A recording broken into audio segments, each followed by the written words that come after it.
as much as I would like to. My list is a little bit shorter than I feel like it usually is, but that's okay because I feel like I have good things to talk about. So, you know, the usual with these videos, I always have some sort of beverage with me. I really didn't want beer, but that's all I could really find. It was either beer or Tito's vodka, and I'd rather not have rubbing alcohol right now, so this is what we're gonna do. So I have a Blue Ribbon. I haven't had a Blue Ribbon in probably 3 years, a little over 3 years. I remember exactly where I was too. And I think that was the one and only time I had it. But I remember not hating it, so I feel like we'll be fine. Yeah, this was all I could find in our fridge downstairs. So this is what we're gonna go with. It's okay. A little beer every once in a while didn't hurt nobody. And then I have a glass. Because we're classy. Don't come for me. I know this is a Guinness glass. I know. I'm putting a different beer in a Guinness glass. You guys yelled at me for it last time.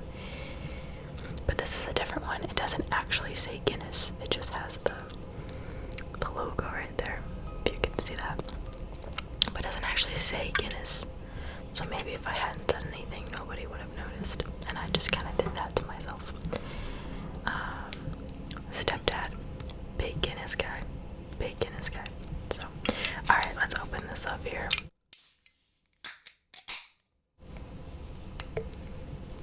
Gonna have to mute that. And let's pour it in there, shall we?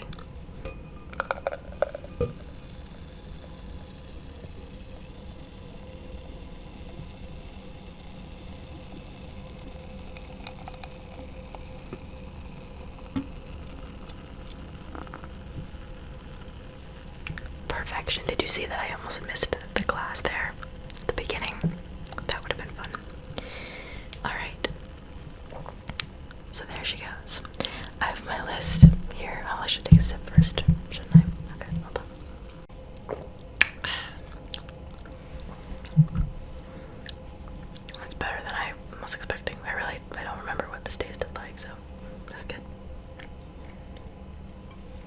Okay, so I took screenshots of everything because I tend to sometimes forget what things are about when too much time has passed. So instead of looking at my actual notes app for my list, I'm going to be looking at these. So the very first one I have talked about in many Netflix videos of mine because this is the 4th season, so I've talked about it at least 3 times before. I started watching it from the very first season, and it's called Elite. Every time I say that, I always ask, am I saying it right? I think I am. It's not in English, it's like a foreign show. I think it takes place in Spain. I watch it like with English dubs and English subtitles. But I have turned the dub off a couple of times just because I like to hear them speak, and they do the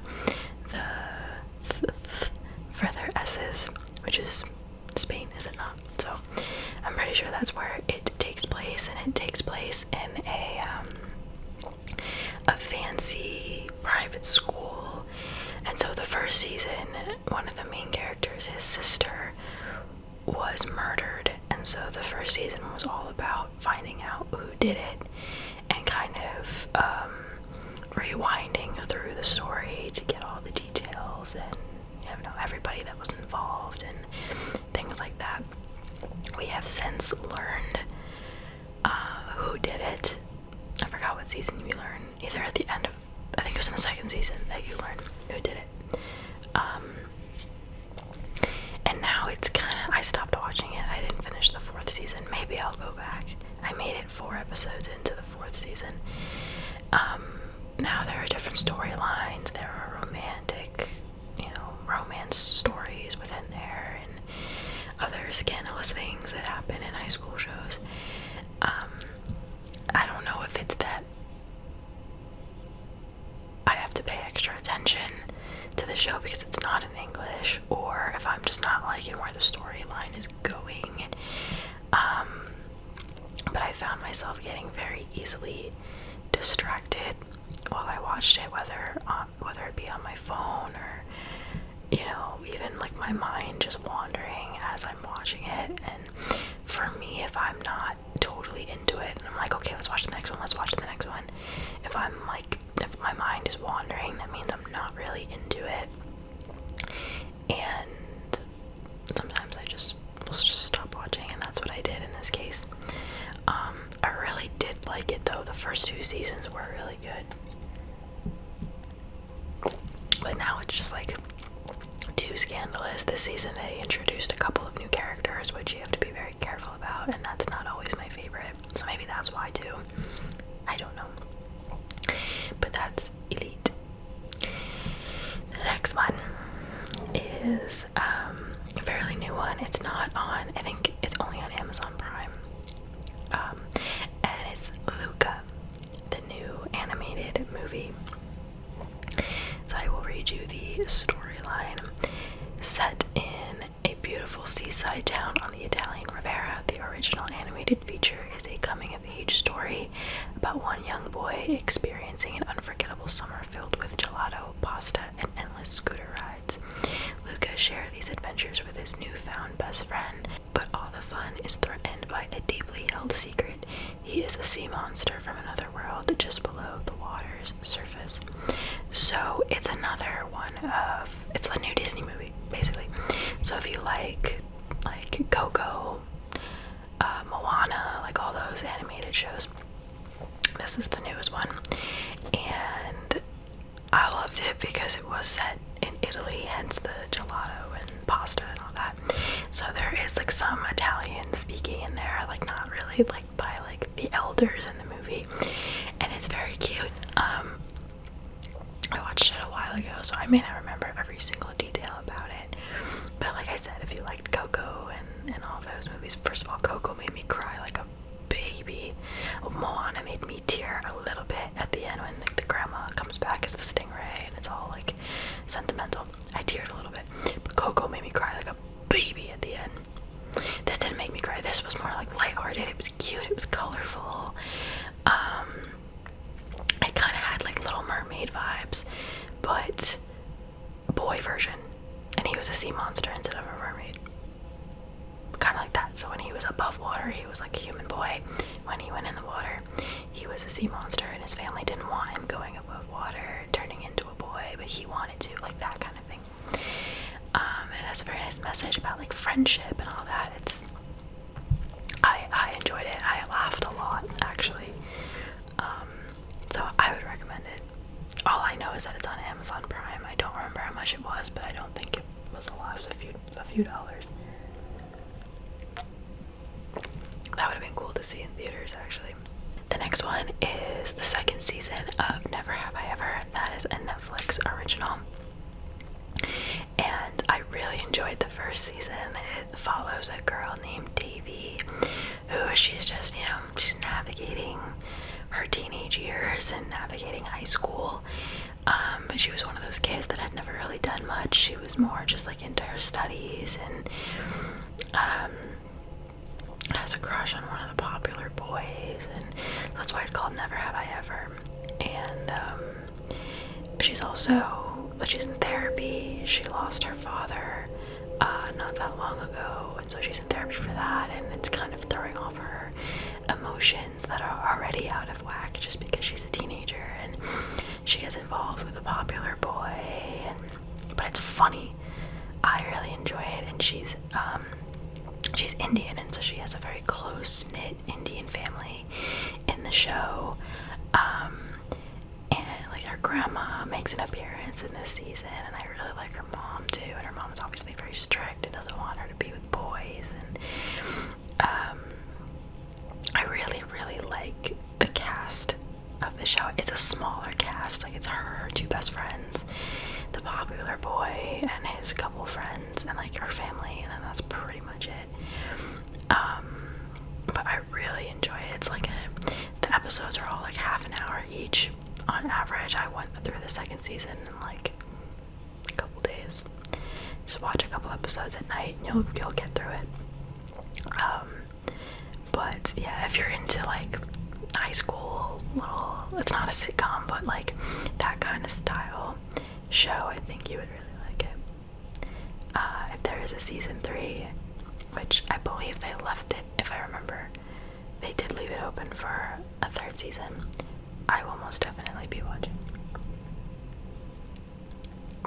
The next one is a Netflix original film, which I'm a big fan of, just like Netflix shows and Netflix movies. I can't think of one that I've watched that I didn't like. They're all just so good. I don't know. Maybe that's just me.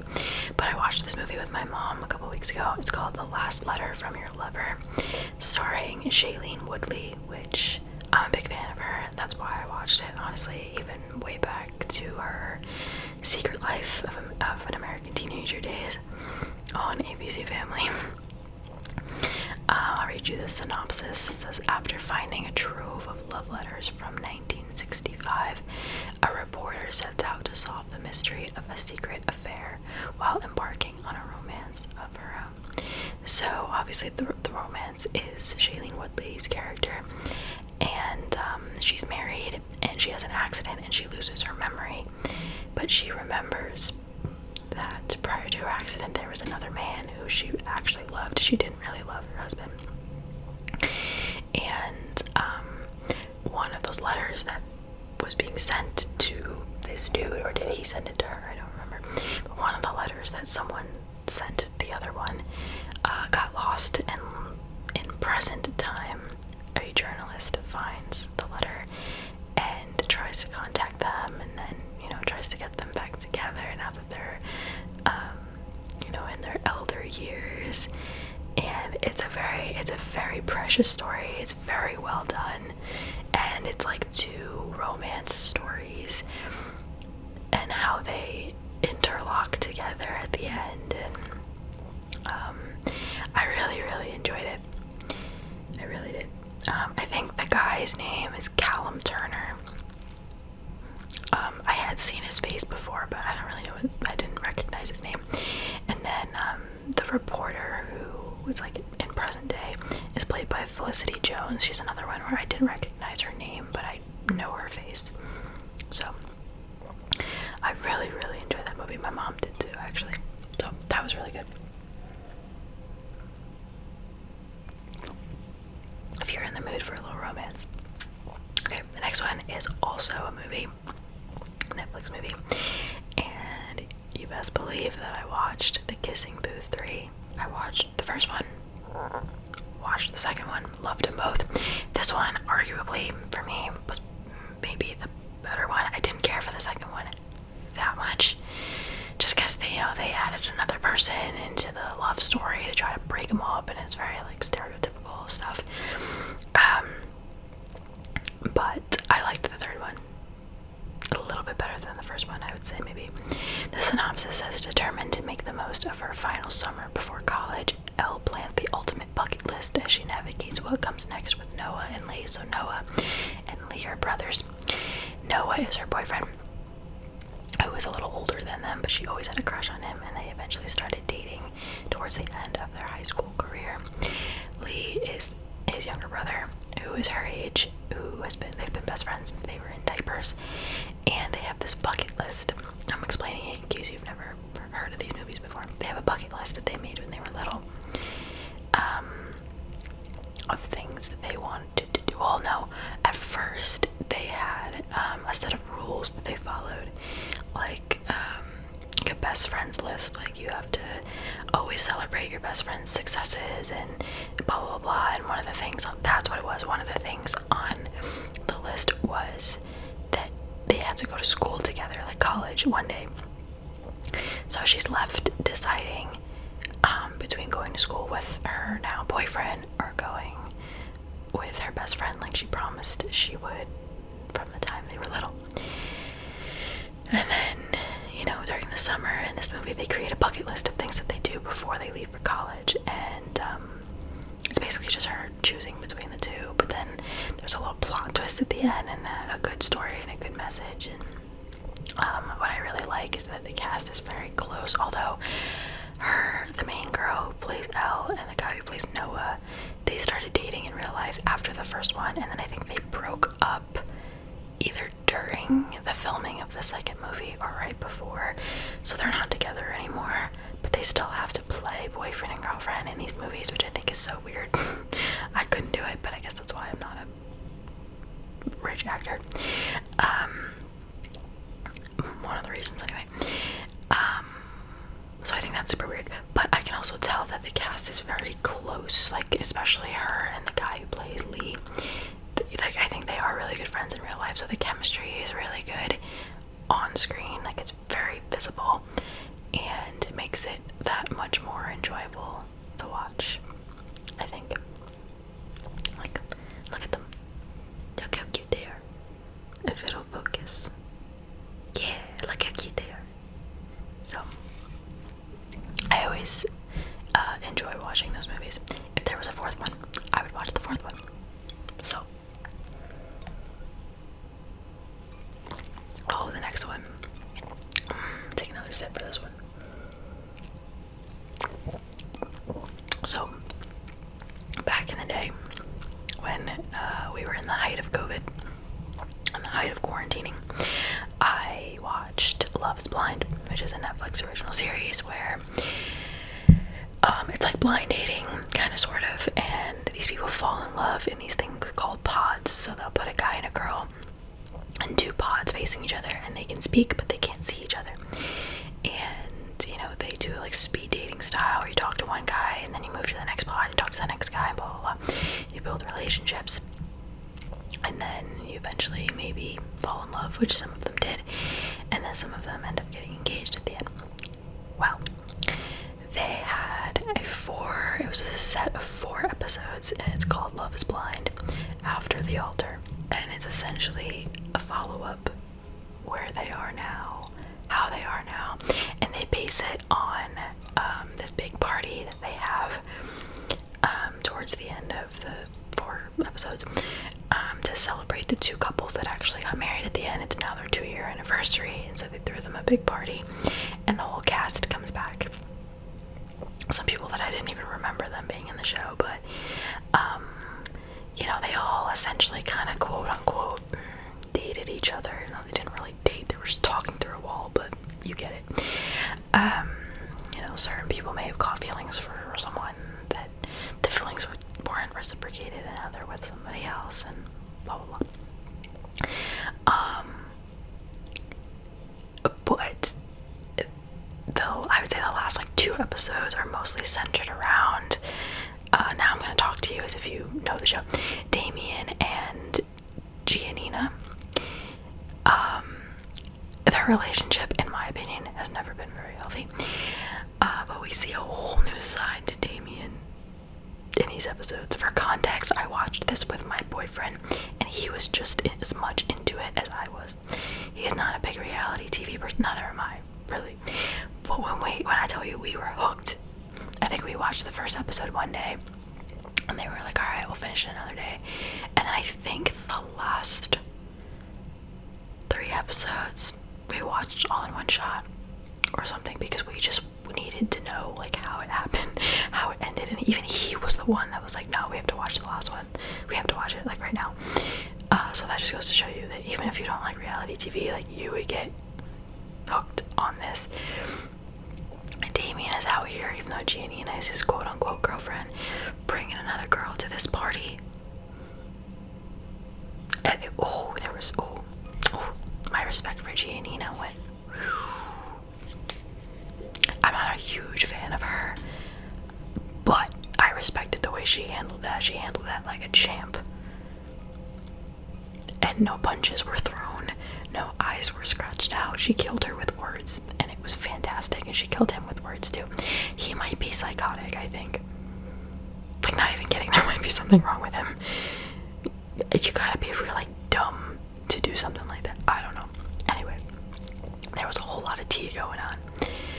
So if you watched Love is Blind and you like, even if you don't really remember everything that happened, it doesn't matter. Go watched the After the Altar. It's only 4 episodes.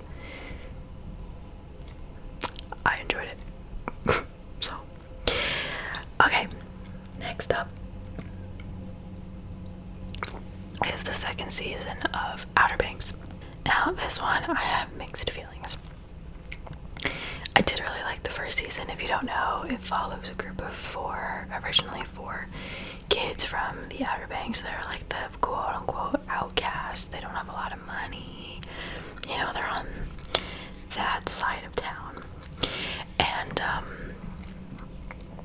they get wind of some hidden treasure, and one of them ends up, you know, getting romantic with one of the rich girls who her dad ends up wanting to look for the same treasure as well, and then things get violent and crazy, and she ends up joining the 4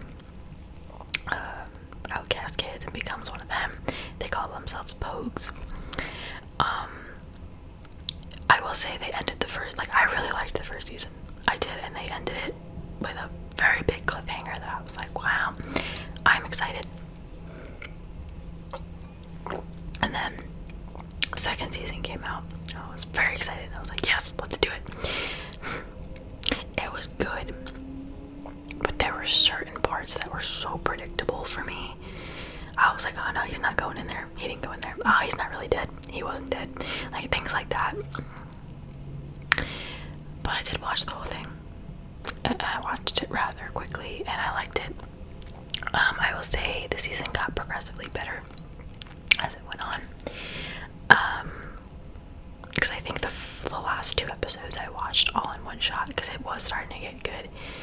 And I was like, I gotta watch the last one. I gotta see how it ends. So it was good, but I found myself rolling my eyes a lot, which is not always my favorite.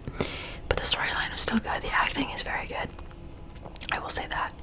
And I believe that there will be a 3rd season as well.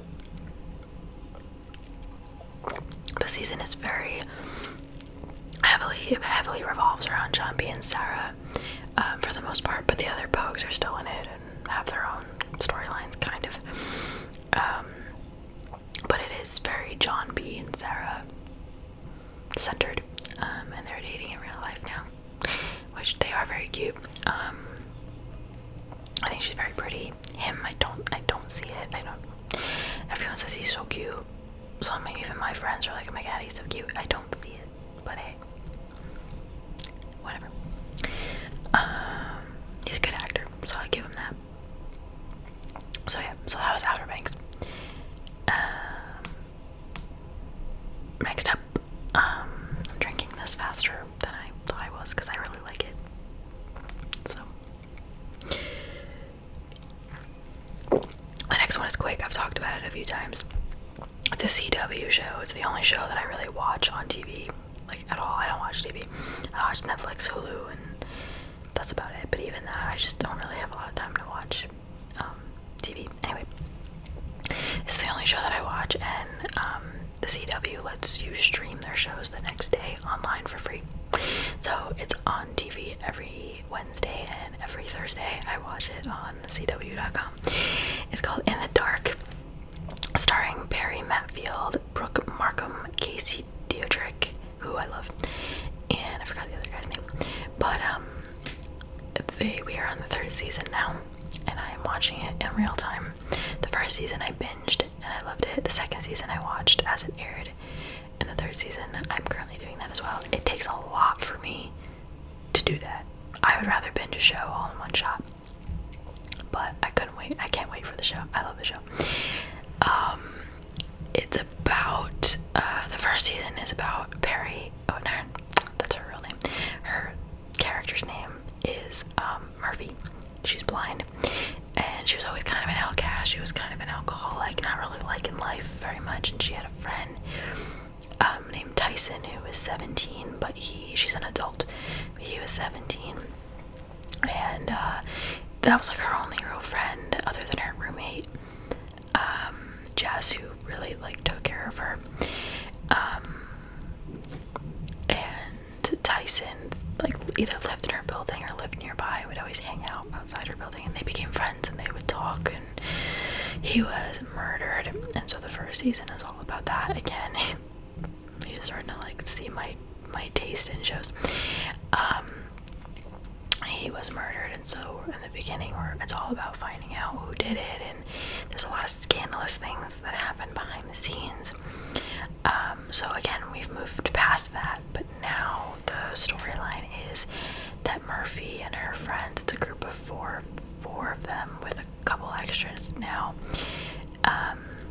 ended up somehow getting involved in like a drug ring, and then they accidentally, or it was in self-defense really, killed a drug dealer, and so now they're on the run, and now they're like in Canada or something, and they are on the run, but now her roommate and best friend Jess is now missing, and so they're going to find her. So that's where we are right now. But this show is not predictable at all. Like, you never ever know what's gonna happen, which is why I love it. You got a little bit of romance in there, but it's mostly just like action and mystery, and it's good. It's good. That's like, again, the only show that I really watch like in real time, and it's chef's kiss, so good. I would recommend. The first 2 seasons are on Netflix, so I'd say go watch it. I'm shaking my camera, sorry. I would say go watch it. The next one, guys, I watched Addison Rae's Netflix movie. I swore I wasn't gonna do it, but I did it. Addison Rae is a TikToker, if you didn't know. And in this movie, she plays an influencer. The synopsis says, an influencer specializing in makeovers bets she can transform an unpopular classmate into prom king in this remake of the teen classic She's All That. This one is called He's All That. Alright, I have a couple things to say. I wanted to hate it. I did. I wanted to hate it. You know, because my mentality going into it was, oh, she's not an actress. Why are we trying to be an actress, right? Even though you can't blame her for it. If you suddenly became TikTok famous and that just fell in your lap, and all of a sudden someone was like, you want to do a movie, best believe 95% of us would be like, oh, yeah, let's do it. So you can't hate on her too much. But I did want to hate it. She was pretty good. Like, I was kind of surprised. Her acting wasn't bad. Like, I would prefer her as an actress over a TikToker. She was good. She was believable. She wasn't cringy. I mean, she played an influencer, so it was like a little cringy, but her acting was good. I think people just want to hate on her because of what I was saying before. But she was good. I can't even hate on her. It's a stupid like high school movie, you know. A girl falls for a guy that she's kind of just using, but then she actually really falls for him, and then he finds out, and then blah blah. I just kind of ruined the whole movie for you. But like, it's the stereotypical high school plot that is in almost every high school movie. But I didn't hate it, so you know what? Good for Addison Rae. I would rather her do that than shaking her butt in a bikini on TikTok all day, you know? So, good for her. Okay. Oh, there was one scene, for anyone who's seen it, the dance-off. That was the one part where I just wanted to cover my eyes because I was cringing so hard. But other than that, the movie was good. Alright, 2 more. I finally watched Cole Sprouse's movie 5 Feet Apart. It's from 2019. And it says, a teen with cystic fibrosis shakes up her daily routine and challenges hospital protocol when she falls for a fellow patient with cystic fibrosis. I don't know too much about it, but it's the disease that affects your lungs. You can't really breathe on your own too much. And I learned this from the movie. There's a certain type of cystic fibrosis where I guess it's in your, I don't know, it's in your body somehow, and if you get too close to someone else with cystic fibrosis and they get it, they'll die, pretty much. So Cole Sprouse has that type of cystic fibrosis, and so they do fall in love. They start as friends, and then they do fall in love, but they have to stay 6 feet apart, and they can't like swap, spit, like none of that, or she'll die. You see Maya moving around. That's the shadow of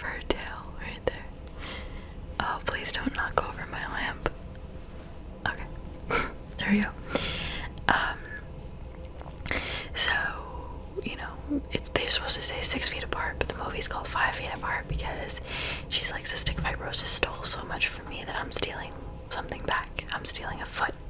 So, it's very cute.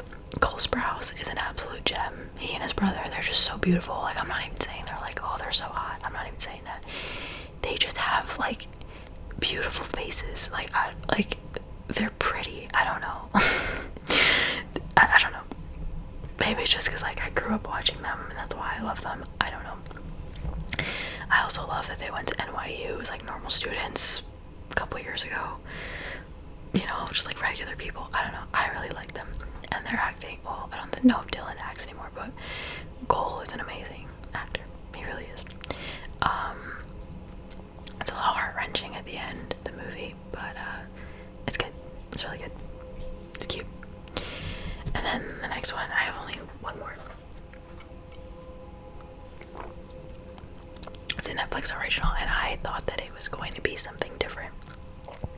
It's called, it's either Titletown or Tittletown. I don't know. Titletown High. So it looks like you could tell me how you would pronounce that if it wants to friggin' focus. There we go.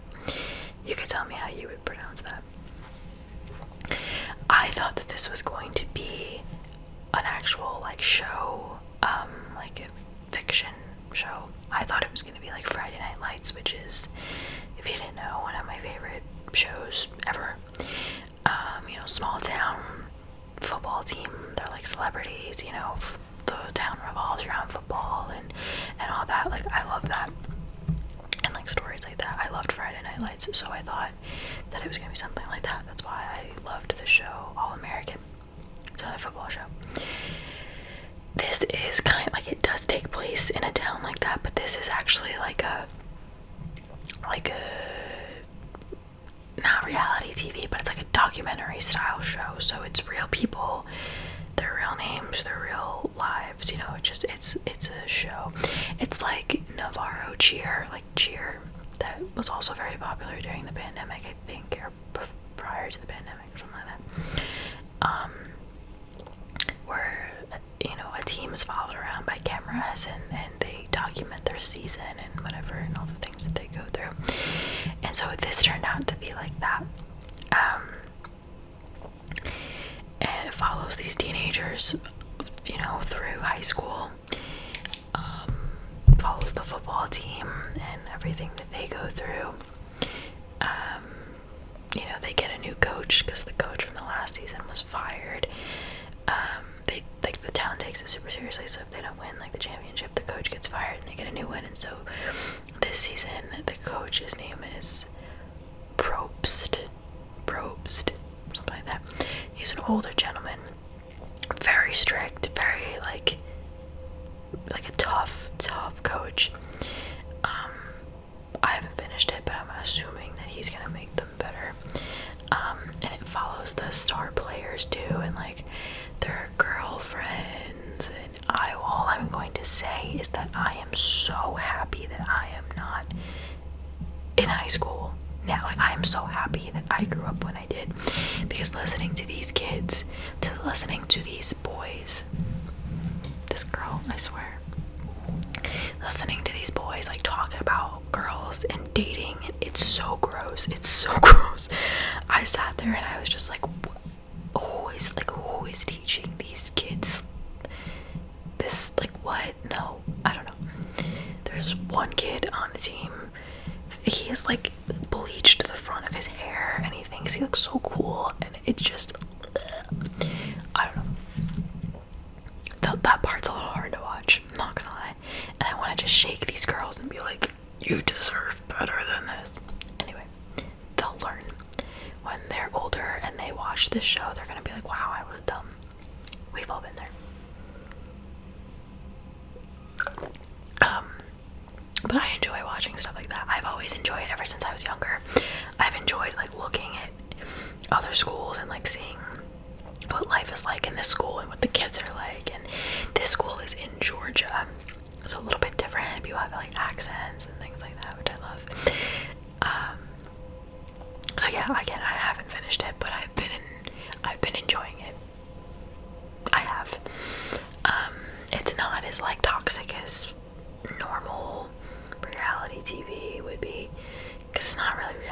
It's more like it's like a docu-series.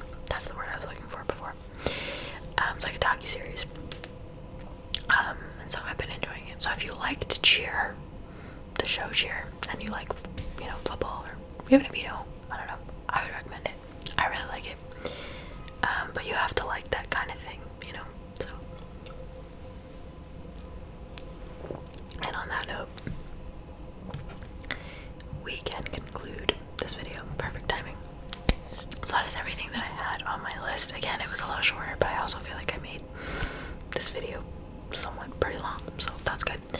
I told you I had a lot to say about these certain shows and movies, but that is going to be it for today's video. So thank you guys so much for watching. I hope that you enjoyed, and I will see you in my next video.